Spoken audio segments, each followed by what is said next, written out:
যেদিন থেকে আমি সোমবারের উপোস শুরু করেছিলাম তখনই না সারাদিনে ওই সাবু মাখা, ঠাকুরের মাথায় জল ঢেলে সাবু মাখাটাই খেতাম। কেননা সোমবারের উপোস করলে লুচি পরোটা এগুলো খাওয়া যায় না, যেটা আমরা মেনে চলি। তো সোমবারের উপোস করলে আমি সারাদিনে ওই সাবু মাখা ফল এগুলোই খেতাম, আর সন্ধেবেলা সিদ্ধ ভাত আর চন্দক লবণ দিয়েই খেতাম। তো যেদিন থেকে আমি ফেসবুকে বুদ্ধদেব দাদার প্রোফাইলে গিয়ে তার মায়ের হাতের একটা রেসিপি দেখেছিলাম, যেটা খেতে কিন্তু সত্যি খুব সুন্দর। তো সেটাই আমার খুব ভালো লেগেছিল, সেই দাদার প্রোফাইল থেকেই আমি এই রেসিপিটা জেনেছি। তো এখানে আমি কিছুটা আলু নিয়ে নিয়েছি, যেরকম তোমরা খাবে সেরকম পরিমাণেরই আলু নেবে। আলুটা নিয়ে নিয়েছি, দেখো ভালো করে ধুয়ে আমি মাঝখান থেকে অর্ধেক করে নিয়েছি। আলুগুলোকে এবার কুকারের মধ্যে দিয়ে দিলাম, দিয়ে দেবো একটু লবণ আর পরিমাণ মতন জল। আমি হাই ফ্লেমে এটাকে 3টে সিটি মেরেছিলাম। তো একেবারে নরম হয়ে গেলেও হবে না, আবার শক্ত থাকলেও হবে না, মোটামুটি সিদ্ধ হয়ে গেছিলো আলুগুলো। রেসিপিটা আমার ভীষণ, আমি আগেও একদিন বানিয়ে খেয়েছিলাম, তখন আর তোমাদের সাথে শেয়ার করা হয়নি। তো আজকে আমি যখন বানিয়েছি রেসিপিটা শিবের উপোসের দিন, তো এটা বানিয়ে আমি দুপুরে খেয়েছিলাম। দেখো সাবু মাখা তো আমি মাখি ঠিকই, সবাইকে খাওয়াই, কিন্তু ওটা আমি না অত খেতে পারি না, তার কারণ ওটা মিষ্টি, যে কোনো মিষ্টি জিনিস আমি বেশি খেতে পারি না। তো এরকম ঝাল ঝাল জিনিস আমার ভীষণ ভালো লাগে। আর বিশেষ করে দেখবে উপোসের দিনগুলোতে না এরকম ঝাল ঝাল চটপটি জিনিস ভীষণ খেতে ভালো লাগে। তো তখনই আমার সামনে এসেছিলো ওই আলু মরিচের রেসিপিটা। দেখো এখানে আলুগুলো আমি সিদ্ধ করে নিয়েছি, আর এরকম পিস পিস করে কেটে নিয়েছিলাম খোসা ছাড়িয়ে। তোমরা চাইলে খোসা ছাড়িয়েও এখানে কিন্তু সিদ্ধ করে নিতে পারো, আমি কিন্তু সেটা করিনি। এখানে নিয়ে নিয়েছি একটা ফ্রাইং প্যান, আর ফ্রাইং প্যানে দিয়ে দেবো আমি একটু সাদা তেল। সাদা তেলের মধ্যে আমি একটু ভাজা বাদাম নিয়েছিলাম, কাঁচা বাদামও তোমরা চাইলে ইউজ করতে পারো, আমি এখানে ভাজা বাদাম নিয়েছিলাম। তো ভাজা বাদামগুলোকে আমি তেলের মধ্যে দিয়ে আর একটু ভেজে নেব। সামান্য একটু তেল দেবো এখানে।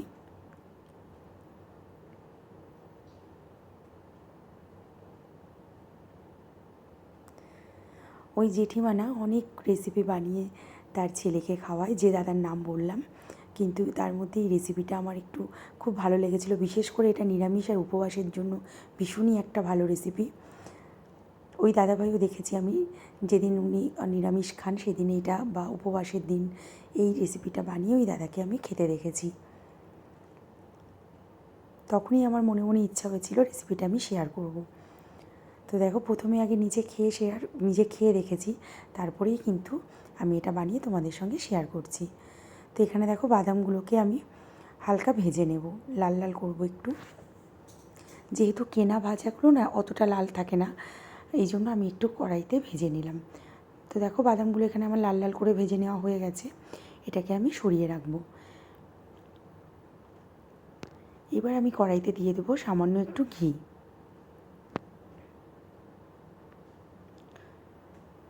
সেদিন আর সেরকম কিছু রান্না ছিল না, হাজব্যান্ডের আমার মর্নিংয়ে ডিউটি ছিল, তার জন্য আমার 8টার মধ্যে সমস্ত রান্না হয়ে গেছিলো।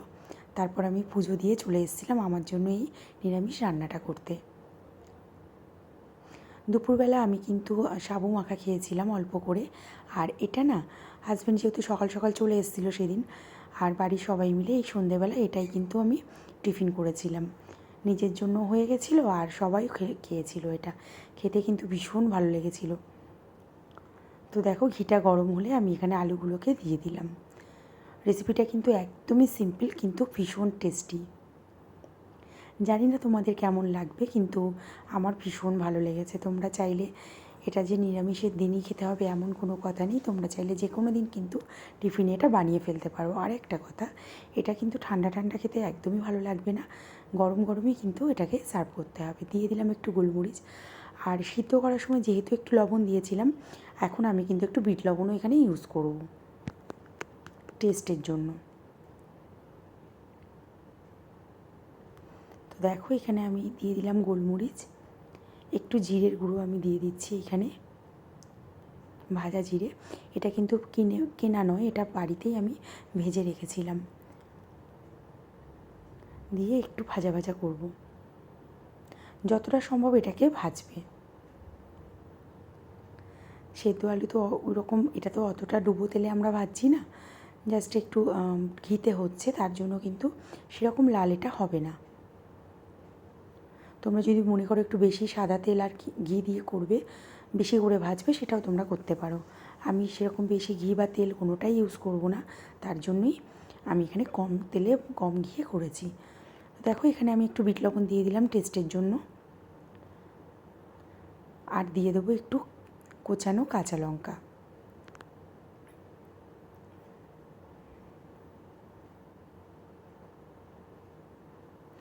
আমি তো বলবো যে কোনো উপবাসের দিন এটা কিন্তু ভীষণই একটা ভালো সুস্বাদু এবং টেস্টি খাবার।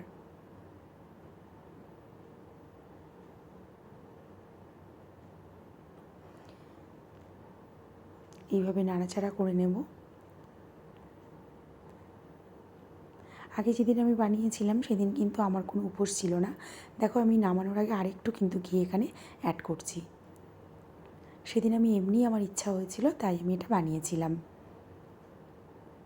আর খেয়ে এত ভালো লেগেছিল, সেদিনই মনে মনে ঠিক করে ফেলেছিলাম যে তোমাদেরকে যে কোনো একদিন আমি রেসিপিটা শেয়ার করব।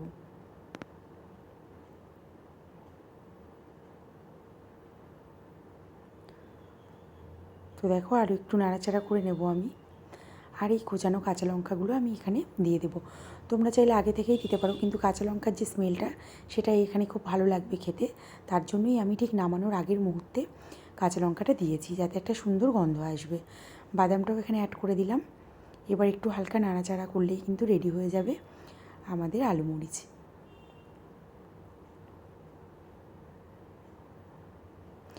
এটা না একটু ঝালঝালি হবে, যেহেতু আমার হাজব্যান্ড একটু ঝালটা কম খায়, তার জন্য আমি মরিচটা একটু কমই দিয়েছি। তোমরা যেমন ঝাল পছন্দ করবে ঠিক সেরকমই ঝাল এখানে ব্যবহার করবে। রেডি হয়ে গেছে আমার দারুণ স্বাদের এই আলু মরিচ রেসিপিটা।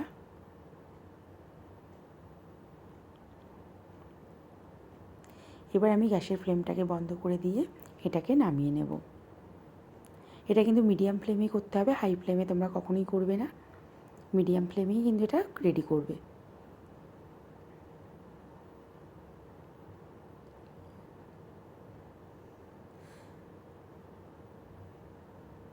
এটা কিন্তু কোনো কিছুর সাথে ভালো লাগবে না, এটা শুধু শুধুই খেতে হয়, খেতে ভীষণ ভালো লাগে শুধু শুধু। দেখো তৈরি হয়ে গেছে আমার আলু মরিচ, আর খেতে কিন্তু দারুণ হয়েছিল। চলো দেখা হবে নতুন কোনো ভিডিওতে, ততক্ষণের জন্য টাটা।